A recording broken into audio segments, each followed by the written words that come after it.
How's it going, everybody? Let's go ahead and check out this video out of Tulsa, Oklahoma. So, as a preamble to this video, there was a man that just shot several people in a CC's Pizza, and now he's running as the police officers chase him, and he is wildly firing his gun. Let's go ahead and watch.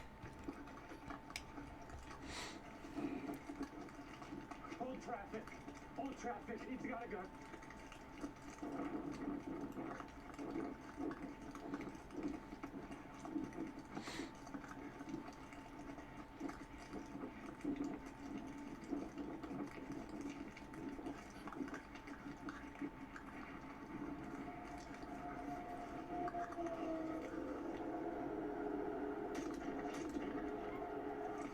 He just downed him with 2 precision shots to the back.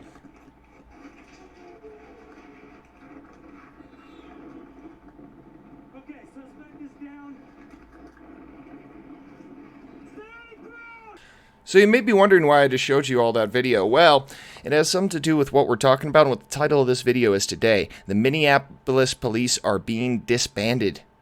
Disbanded. So, what this video has to do with our thing today is there are already not a lot of people who want to be police officers. You can see here that it's a very difficult job. That man just ran about 250 yards and then delivered 2 precision shots with an AR-15 rifle to a suspect's back. A murderer, by the way. I chose this video for a specific reason because there is no there's no weirdness with this one. There's no, was he an innocent man? No, he just shot several people, and, that's the reason why I use this one. Well, anyway, I'm just trying to show you people that it is very difficult to be a cop. There's not a lot of people who want to do it, and police are already, in my mind, underpaid. I've been talking about this for years. Even back when I was, you could call a liberal, I was talking about that police are underpaid and underevaluated. One of the big issues of why we have so many psychotic cops, in my mind, is the fact that many jurisdictions waive psychological exams to get more people to fill the seats. It's an issue that we've been having for a long time, and mostly because cops are underpaid. Not a lot of people who actually are sane and reasonable want to be a police officer, because who would want to have to run 250 yards, cross an active highway just to shoot a man in the back? Sounds like the actions of a crazy man would want to do that. So to make good men do it, you got to pay well. You got to psychologically evaluate people to keep these crazy people out of there. All right, well, so Minneapolis police to be disbanded. Mayor Jacob Frey was actually against this, but there are 9 city council members who have agreed to support giving them, giving them the numbers to move past any kind of veto that the mayor may try to present.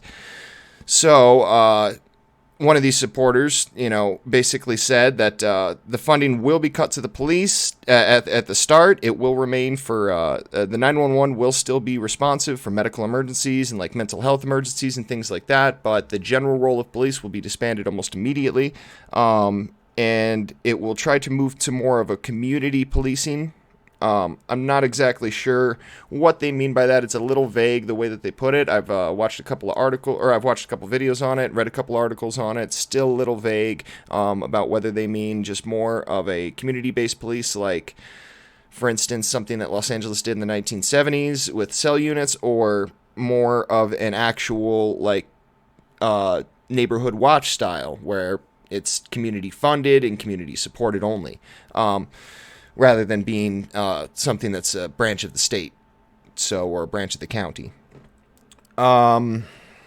So this will be supported by a social system that will focus mostly on drug addicts and homelessness and things like this to try to solve these problems before they become criminals.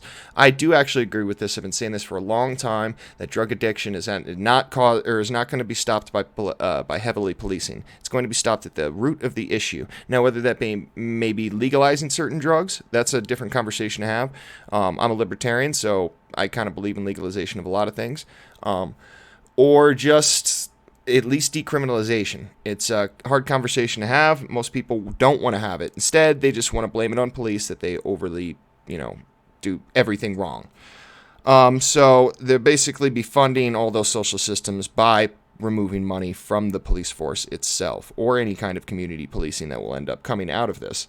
For instance, in New York, they are going to remove $1 billion from the police force. $1 billion. That is a tremendous amount of money to remove from the funding of New York PD. And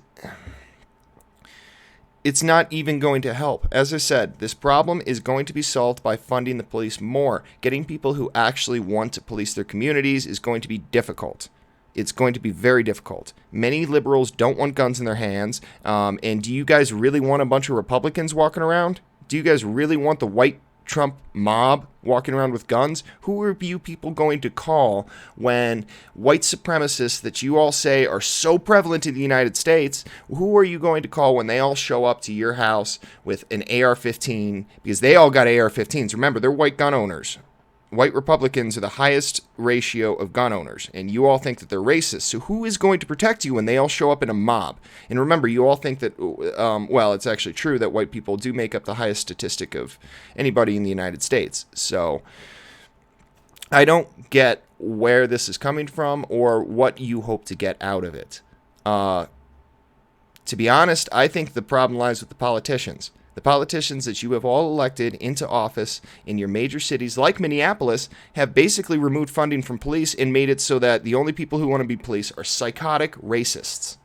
So, because they want the authority. They're willing to put their lives in danger for the authority and power that the job gives them, while every other sane person does not really give a shit about authority and power. What they give a shit about is making a good, honest paycheck to bring home to their families, and they can't do that if they're dead. Yeah, cops make a little bit more than the average public, but not really much more. For putting your life at risk so often, for having to do things that I just showed you on that other video, cops do not get paid nearly enough. So we need to start by funding police more, adding more training, such as I actually agree with the councilwoman who is leading this move to disband the Minneapolis police, that de-escalation training needs to be increased. Yes, it absolutely does, but you're not going to do that by defunding the police. The police need firearms. The police need bullets. The police need vests. The police needs cars. They need gasoline. They're going to spend all the money on their needs first and their wants later.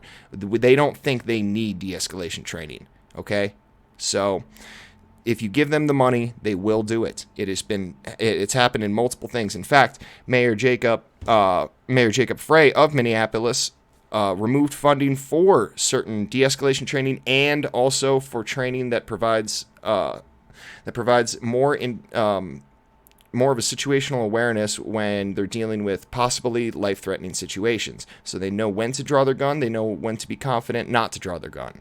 This is actually a very important piece of training, because if they have the confidence not to draw their firearm, if they feel like that they will be able to get to their firearm and make a precision shot faster than the person who is untrained, then they are much less likely to actually draw their firearm in the end. So if the guy wasn't going for his gun, just forgot it was there, for example, it's much more likely that this officer will only put his hand on his gun, possibly pull it out of the holster, but he's not going to just start blind firing like a lot of these untrained officers that you see, who just start blind firing because they feel that their life is threatened, and their life very well may be threatened. I've watched enough videos to see people shoot police officers, to shoot back at police officers, and luckily most of the time police officers are slightly more well-trained with their firearms, but they do need more tactical training. They do need more de-escalation training.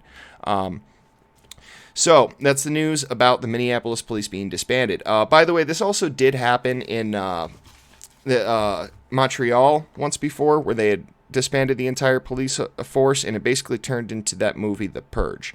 You had literally a limo company firing at taxi service from a rooftop over an airport dispute over who, had rights to the airport customers. You had looters. You had a doctor that killed a man savagely inside of his own home for breaking in. So was it the doctor who brutalized this man is the problem, or is it the guy who broke into his home in the first place? It's really hard to tell, and without police to help you, things just turn into madness. Their murder rate was astronomical. Their looting was astronomical. So yeah. All right, people. Well, this is the end of this video. I hope you liked it. Please subscribe if you haven't already, and I will be giving you one more update today. So I will see you all later.